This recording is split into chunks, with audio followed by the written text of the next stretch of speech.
are preparing to endure is inhuman.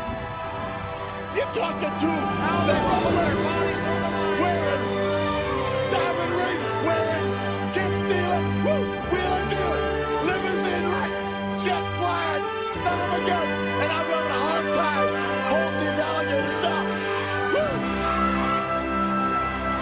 They call me Hot Rod. Everybody knows it. I don't have to say what I am, because I've done it. That's the difference between you and me. You talk about it, I do it. You will know that your ass is mine, and that's the bottom line, because Stone Cold said so.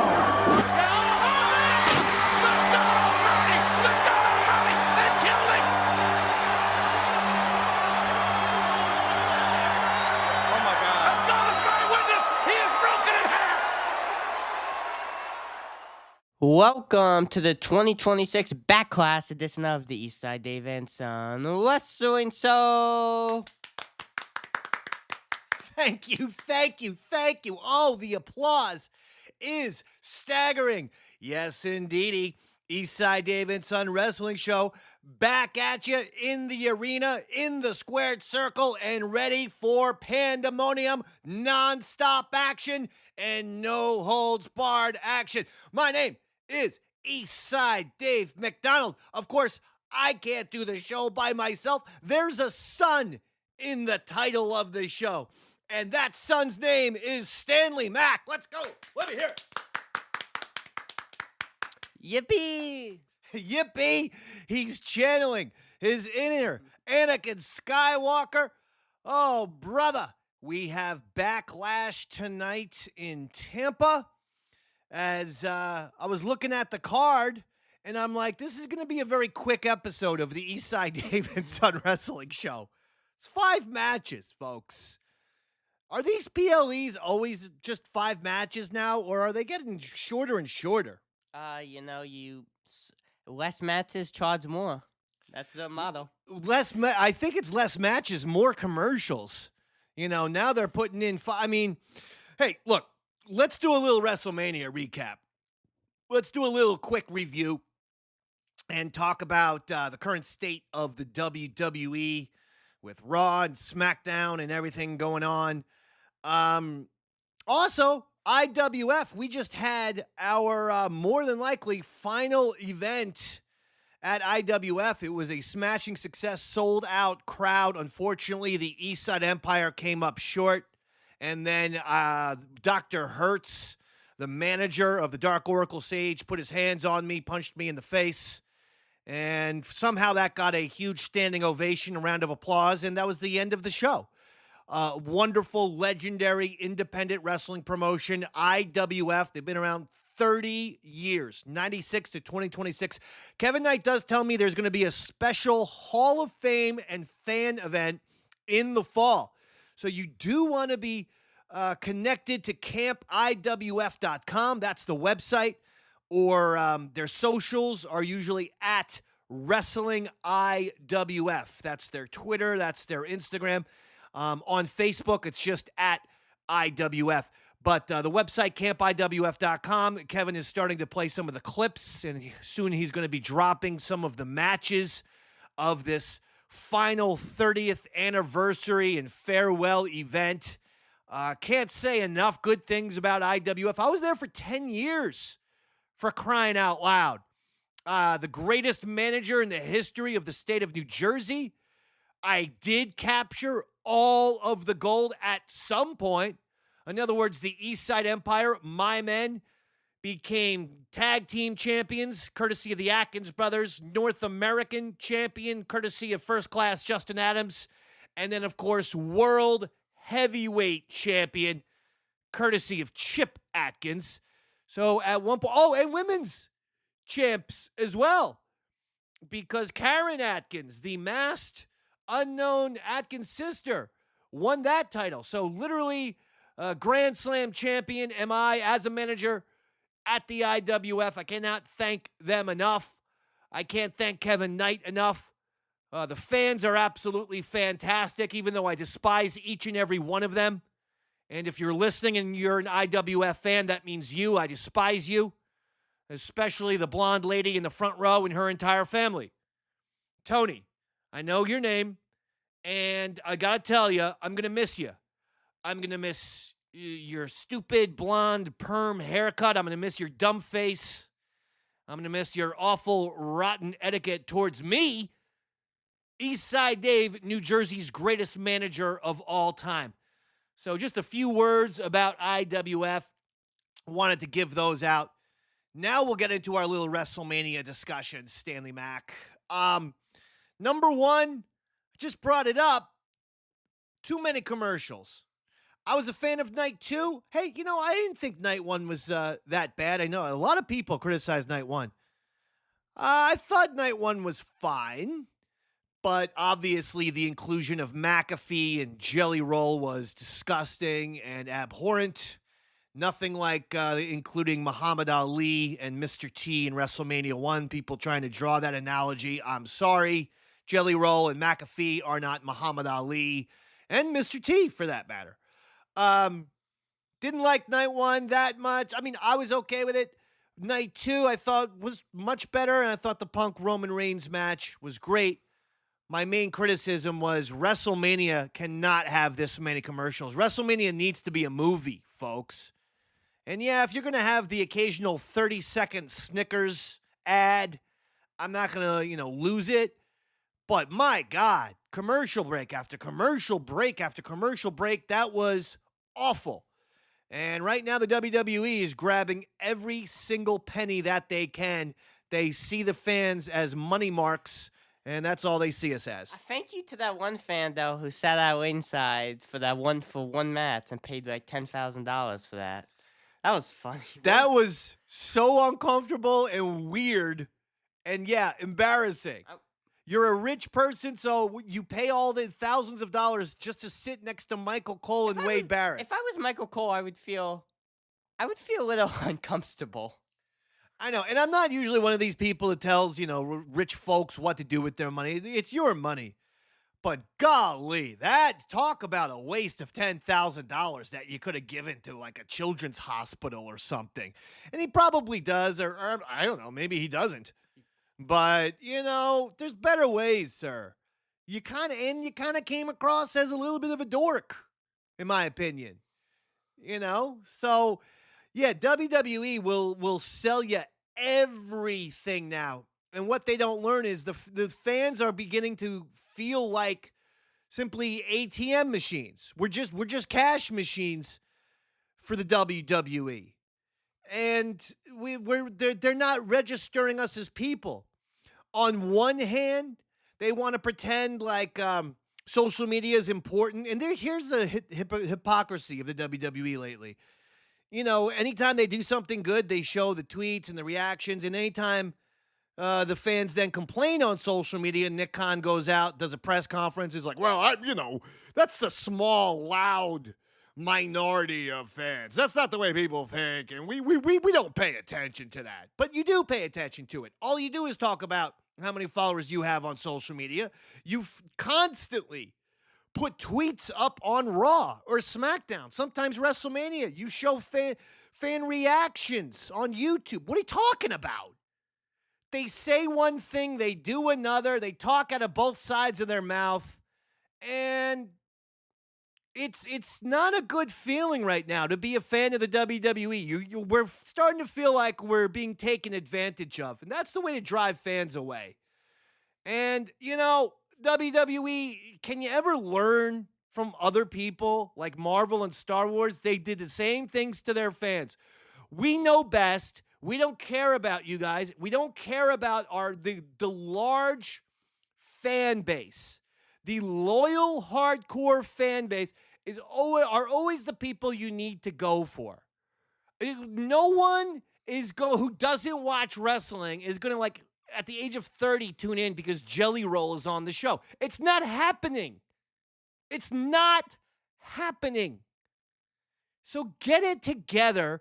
Stop all of this. Come up with some just basic good feuds. People doing promos. And get it together and fire your entire writing staff. that SmackDown gingerbread man stuff stinks. It stinks. Oh, have a sense of humor. It wasn't funny. The only way to find that funny is like if you're around the age of 5 or 6. I'm sorry. If you're above the age of 12, there's no way you found that funny. It's annoying. Oh, but it got laughs in the arena. They're stupid hicks from Florida, with all due respect. They'll laugh at anything. They're meth heads. Sorry, people from Florida. So the point being, WWE's making so many mistakes, and while their popularity is decreasing in the show, they didn't sell out WrestleMania. They left 20 to 25,000 seats unbought at WrestleMania, unsold. What are we talking about here?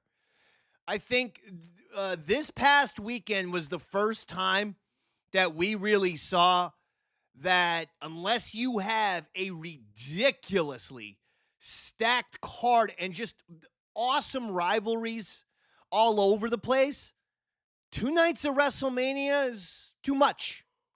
This was one where we could have just put this, get the best matches and the best rivalries from both shows and make one night of a kick-ass WrestleMania. This was not good. This was watered down and weak, and commercials upon commercials. Stanley Mac, what are your thoughts of the WWE right now? My thoughts are the product is terrible. It is Terrible. Now that's your 16-year-old demographic, WWE, just so you know. 16. That Product is terrible. It's not me saying it. Mania, I mean, I guess night 2 was fine, but night 1 I didn't. Night 1 I did not like, especially the Cody Randy. You didn't like Cody Randy? No, Talk to me. Why not? because Joey and Pat, and why was Pat having the referees? That made no sense. Absolutely illogical, irrational, and yeah, I agree with you. It made absolutely no sense. McAfee's awful. Just awful. He did a terrible job with this whole thing. His heel work was an abomination. All he did was point out, how bad the WWE is. And there are some people like, well, that's good. No, he was just trying to be a heel, but actually he made people want to tune out.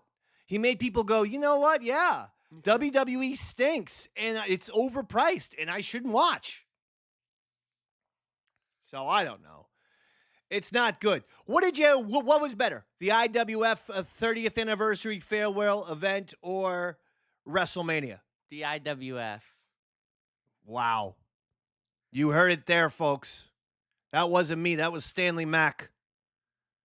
IWF better than WrestleMania.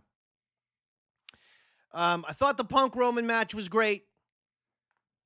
I am still watching Raw, but lately have not been watching SmackDown. I watch all of the SmackDown clips on YouTube the next day, unless I find, the episode. There's a website, Daily Motion, which puts up the episodes, because I have no idea why Peacock can't put the episode on the next day. I get maybe not putting it on that night, but Jesus, I mean, what are you doing? You're a streaming service. Everything's instant these days. Put up the episode.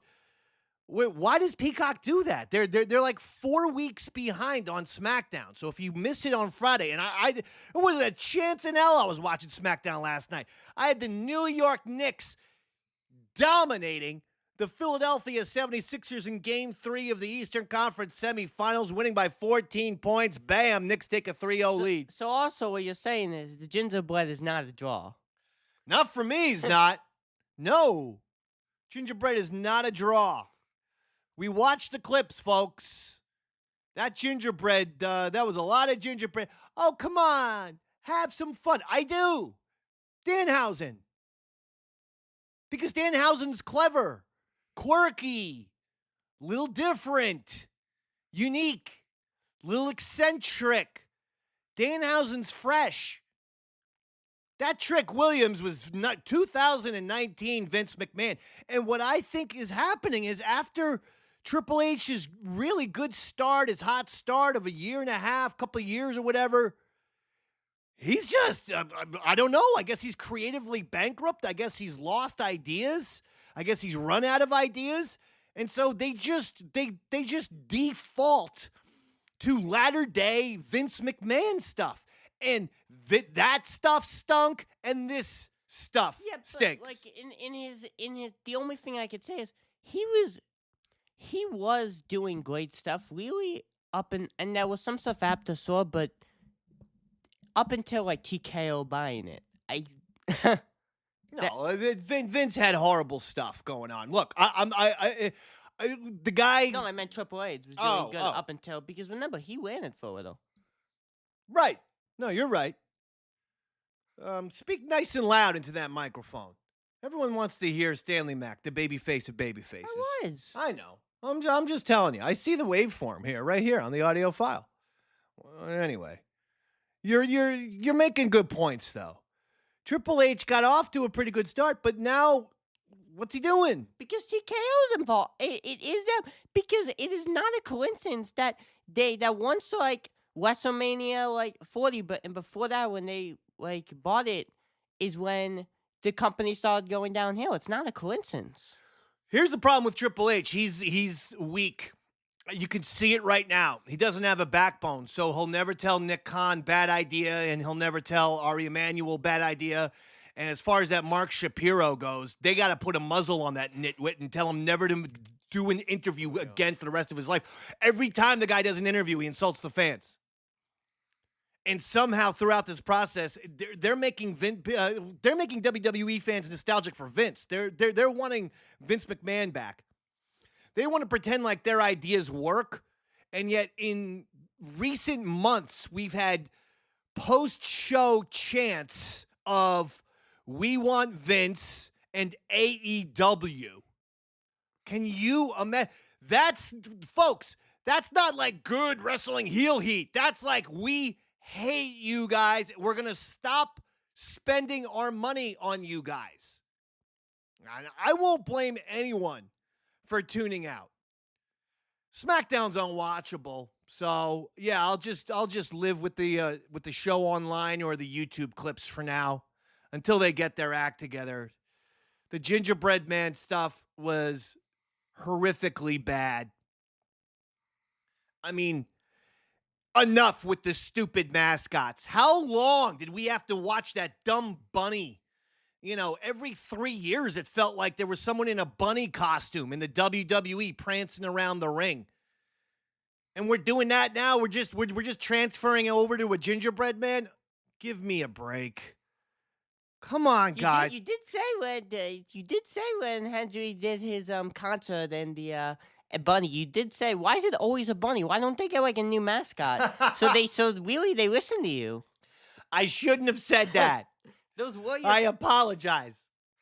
I know, because they were overusing the bunny. I didn't think they were going to take me literally and actually have a gingerbread man. I thought, maybe like a human mascot. No, how about this? Just no more mascots. No more stupid mascots for a long, long time.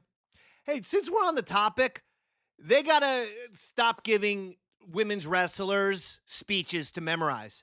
Have you noticed lately, if you watch Raw or SmackDown, every single female talks exactly the same. They have the same cadence. They speak the same. Verbiage is the same. Everything is the same. This creative team, this group of writers, they're amongst the worst creators I've ever seen. Enough. Give them bullet points and say, you be you. It's always like, hey, Charlotte, what you don't understand is that I've come here to make a name for myself. It's just the fakest, worst acting on the planet. So we're back into an embarrassing era for WWE. It's not a new era. It's not an attitude era. It's the embarrassing era. They better shape up. Otherwise, we're going to ship out. And maybe we should just like to change the Eastside Davidson Wrestling Show to like we just talk about like stuff that we want to talk about. You know, so we have episodes like Stone Cold Steve Austin's best moments. We have episodes like top Hell in the Cell matches. We have episodes like, okay, we both present our top 10 wrestlers of all time. And we debate those. See, we could still do the Eastside Davidson Wrestling Show without actually watching the current WWE product, because there's only so much time I'm going to waste. I got the Yankees. I got the Knicks 1 game away from the Eastern Conference Finals. I don't need this. You speak. So, by the way, this is not a joke. I saw this. So I saw someone post this online. I'm like, are you serious? I saw someone actually post, what was it? It was, this Ginger Blood segment was great. It was very Attitude Era coded. And Attitude? I'm like, what Attitude Era segment was like this? I can't think of any. I mean, you know, the stupid group, what were they again? With Blue Meanie and the masked guy waving the... Scott? Was that the Job Squad? I thought Al Snow was the Job Squad. Blue? No. BWO was Blue Meanie's group. Yeah, in ECW. They were like the Circus Freaks or something. I don't know. But yeah. I mean, those. But I mean, Blue Meanie was actually a wrestler. And the guy under the mask was what's his face? Wasn't it John Penta? Wasn't it, the original Earthquake? So it's like they gave him a job, but they just put him in a mask and holding a Cartman doll from South Park. And Nicole Bass was part of that. But no, none of this. No. Attitude Era. No. This is very 2010s Vince McMahon, which is somewhere down the line around 2018, 2019. That's when Vince lost it. Like officially lost it. No. Attitude Era? No, sir. That's someone who is ignorant of the Attitude Era, clearly. Let's get into Backlash tonight and get the heck out of here. We've got some pizza to order. Backlash is in Tampa. You've been to Florida. What's your favorite place to go to in Florida? Disney World? Yeah. Is that the only place you've been to in Florida? I believe. Come on. I believe so. That doesn't count. That doesn't count as that's like, yeah, that's going to like a different universe. You get people all over. It's in Orlando, which is located in Florida. No, you're right. I'm just saying. You never leave the property. It's a different experience. Trust me. I went to a Star Wars convention that was in Orlando, but it wasn't at Disney. And so I had to get a hotel in Orlando. And it was in downtown Orlando. Whoa, boy. I was like, oh, God, I better stay off the streets here. It was a little scary. And then you just drive like 3 minutes when you're in Disney World. You're like, oh, this is paradise. But, tonight's show's in Tampa. Hulksters, Hulk Hogan's resting spot there. That was his city. Did you watch the 4-part Hulk Hogan documentary? No. Oh, I actually watched it on Netflix. I thought it was pretty good. I'm not, again, I always root for Piper over Hogan, but I just love seeing all that footage of the 80s and 90s and whatnot. There's a lot of great footage. So I would give it a try. And they addressed, his controversies. They didn't go in depth into some of the controversies, but they did address the controversies and him getting booed and all that kind of thing. Will you watch it? Probably not. Oh, okay. Fair enough. Fair enough, folks. All right, let's get to Backlash. By the way, the first hour is on ESPN or ESPN2 tonight? ESPN2. Okay. ESPN2. WWE should have had to put it in your contract. will only appear on ESPN. We're not doing the second-rate ESPN. ESPN 2? Like a number 2? That's what I call it. I call it ESPN Poo. Get it? 2? I get Number it. 2? So I'm like, hey, it's going to be on ESPN Poo. That was probably one of the worst jokes I've ever heard. Okay, fine. Starting us off, Seth Rollins versus Braun Breaker with Paul Heyman. In Braun Breaker's corner, I saw Paul Heyman this week on First Take. He always does such a good job. Mad Dog did a segment where he always does his what he's mad about, and he screams at the camera for a few minutes. And they had Paul Heyman standing in the background, and he was looking at Chris Mad Dog Russo like he was from Mars. He thought, like, what the hell is this guy all about? But he was good. Paul Heyman's always good on First Take. Who do you like, Seth Rollins or Braun Breaker? See, here's what I think. I don't think that this is a one-off. I think this is going to be a trilogy that ends at SummerSlam. Oh! And I think here we're going to get the return of Brunson Reed, who will cost Seth Rollins the match, allowing Braun Breaker to win. Oh, I would like that. And after we disagreed on so many WrestleMania matches, we're going to start with an agreement. I absolutely think Braun Breaker's winning this one. Looks great. Yeah, watched him on Raw. I still watch Raw, though. So, the Netflix is easy to fast forward through the commercials and whatnot, so I got no problems watching the Raw. Plus, when you watch it the next day, they edit it down. Like, oftentimes they'll edit out the commercials. So this past Monday Night Raw was only an hour, 36 minutes if you watched it the next day on Netflix. I'm like, okay, I can do this. Whereas SmackDown, you're just sitting through so many commercials. It just feels like you're wasting your life. I see Braun Breaker winning this match. He's back. Next one, also on ESPN. Who?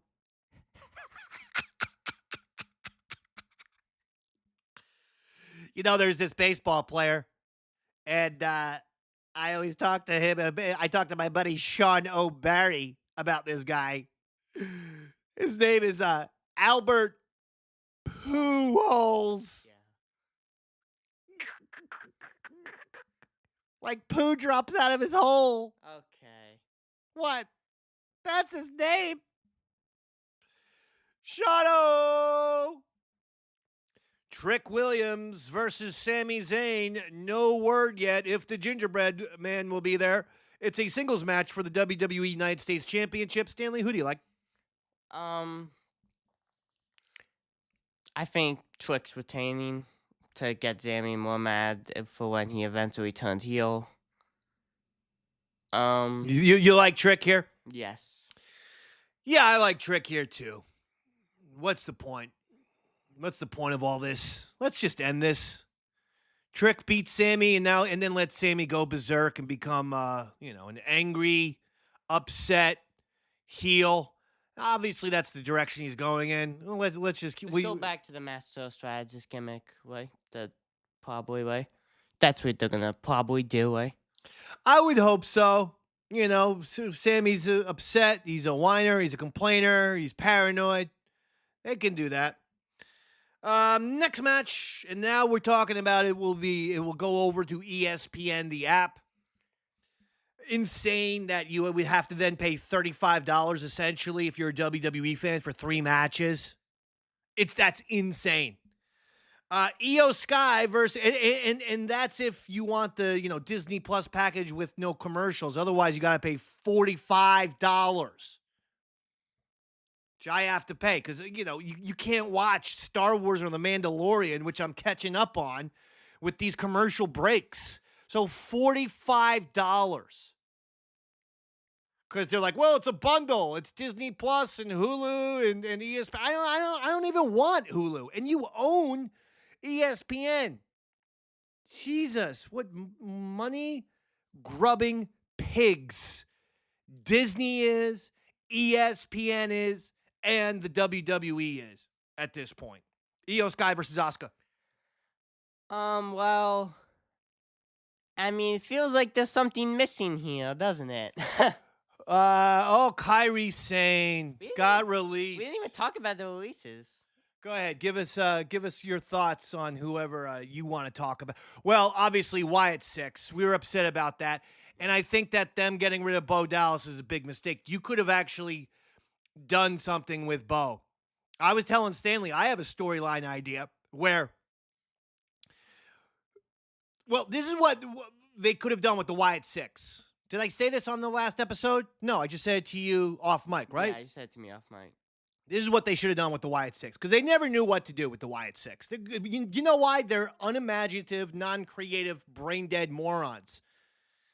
So what we do is, the reason why the Wyatt Six puts on those masks and everything is because they're legitimately grieving from Bray Wyatt's death. And they can't face it. They can't face the fact that Bray is gone. And so how do you, not face something? You put a mask on. This way you're not vulnerable. But what we do is we get great promos, and one by one, through good old-fashioned promos and wrestling victories, each member of the Wyatt Six, they're able to overcome that grief. And when they do, they take the mask off. And we do it one by one until Uncle Howdy / Bo Dallas is the last guy wearing the mask, right? He's going to be the one mourning and grieving the most. It was his brother. And so he's the final one. And they're trying to get him to get that mask off. But, he's still grieving.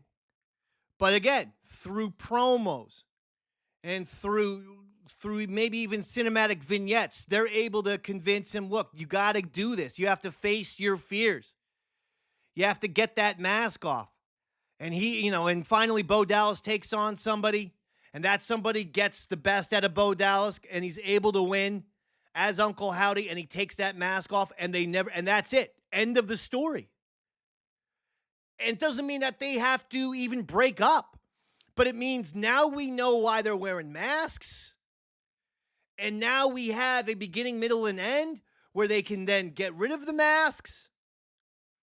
And if they want to stay a group, they can. If they want to do their own thing, they can.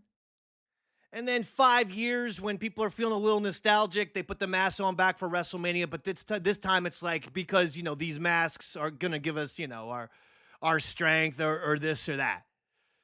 But that's it. That's your story, is that it's grief of Bray Wyatt's death is why they're wearing the masks, because they literally can't face the sadness. But they have to. They overcome that sadness through promos, through winning matches. And we have something. We actually have a story. Hey, WWE, you realize I can come up with storylines in my sleep? I'm not offering a job unless you pay me $500,000. And then I'm yours. Don't do that, but then immediately say 50%. I'll take a wait, pay no, cut. they won't. $250,000. They wouldn't, because you are a writer. They only do that to the talent. That works. Speak nice and loud.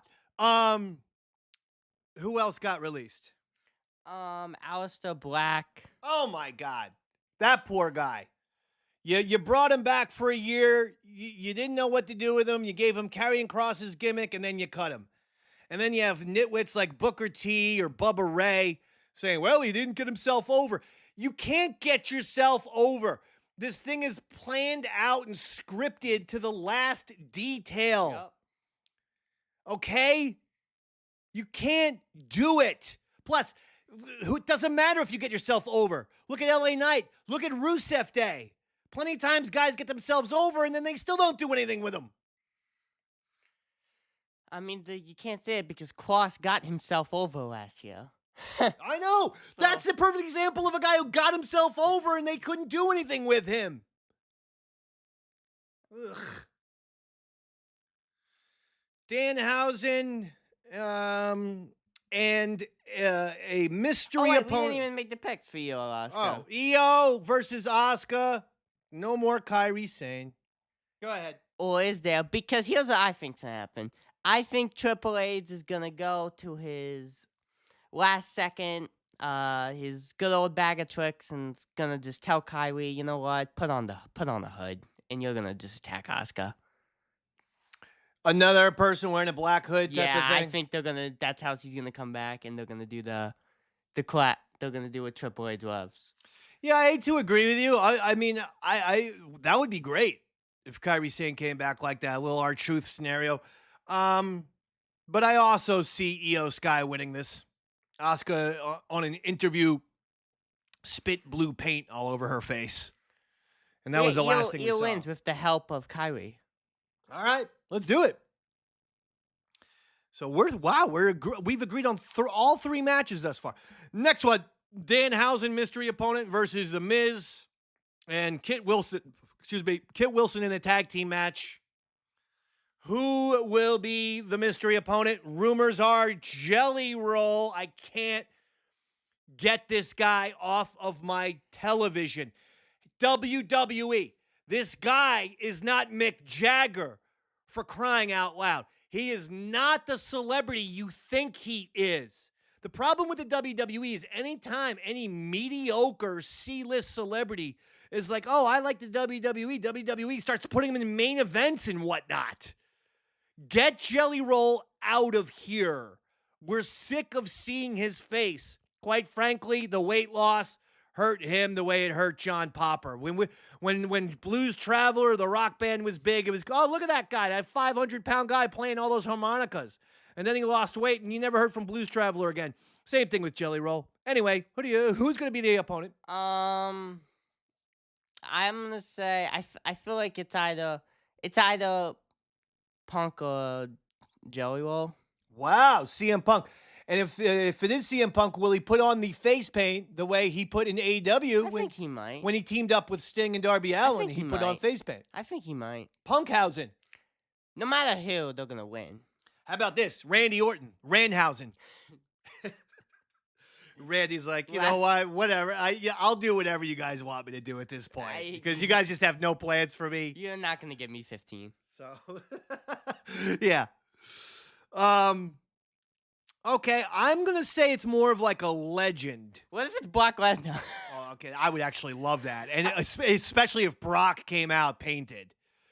I'm going to say it's somebody. Who haven't we seen? How about Dolph Ziggler? Well, I mean, he's not a legend, I guess. He got a great pop when he came back, though. Who they got helping out in the performance? Oh, AJ Styles is helping on the performance center. I think he's really serious about retiring. What? I can't hear you. I think he's really serious about retiring. Still, Styleshausen would be wonderful. Put him in the makeup. I'll throw that out. It would be AJ Hausen. AJ Hausen. But I do think Danhausen's going to win. Do you think Danhausen's team's going to win? Yeah. Yeah. The mystery opponent's going to get him a victory. And then finally, Roman Reigns versus Jacob Fatu for the World Heavyweight Championship. So, I think Roman's going to win. I don't see Roman losing his first defense. Yeah. You think Roman's going to win? Here's my prediction. I think they're setting it up for the Usos are going to turn on Roman and go to Jacob's side. I think it would be a mistake because obviously this would probably be, mean those three are heels, and I think it would be a big mistake to make Jacob a heel. I think he's one of the more popular baby faces. So I think there's a possibility that happens. Now, if that happens, I think Roman Reigns will win. But here's what they should do. If they really want to shock the world without doing a goofy Vince Russo twist, no Usos, don't turn Jacob Fatu heel. Just have Jacob Fatu shock the world and beat Roman Reigns tonight. Have Jacob Fatu win. So that's my official prediction. is that Jacob Fatu will shockingly defeat Roman Reigns tonight at Backlash. I fear they're going to do, though, the Usos team up with Jacob. Maybe it's done after the match, after Roman wins, and those three become heels. And I don't think that's the right call. I really don't, because I think Jacob could be a massive babyface as champ. So I would just keep it simple. Don't even have the Usos there.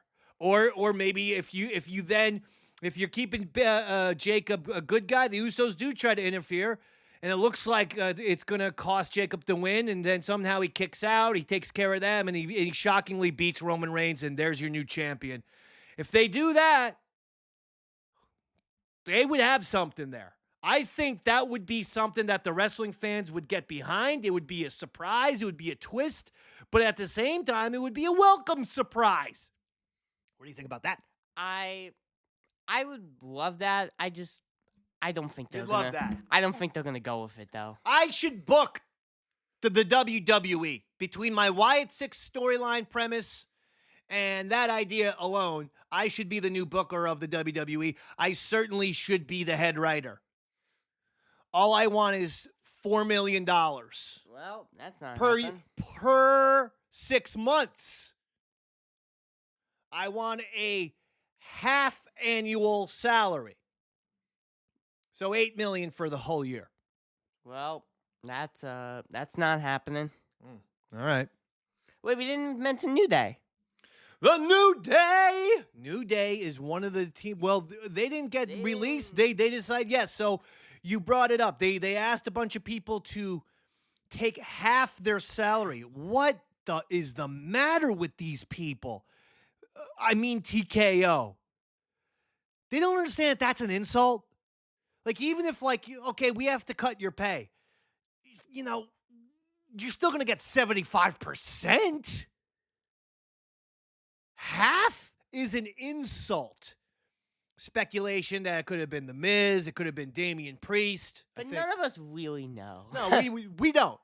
And they said they approached maybe a half a dozen of guys like that, so that's why. But as for the New Day, they said, hey, no, we have a little bit of self-worth and pride, and we're out of here. I can't blame them. RIP, up, down, down, because I learned that channel was actually owned by WWE, not No! Xavier Woods. So basically, Are you sure about that? It is. It is owned by It is owned by WWE. So, or they're just gonna give it to Tyler Breeze, who was his co-host, but that's not gonna be nearly as good. So, Big E killed the New Day. Sorry, but something happened with that whole New Day turned heel, and man, that could have worked. But they needed to keep going with the Big E story and have a payoff. And all of a sudden, Big E disappeared. And you can't tell me that was not Big E's decision. You can't.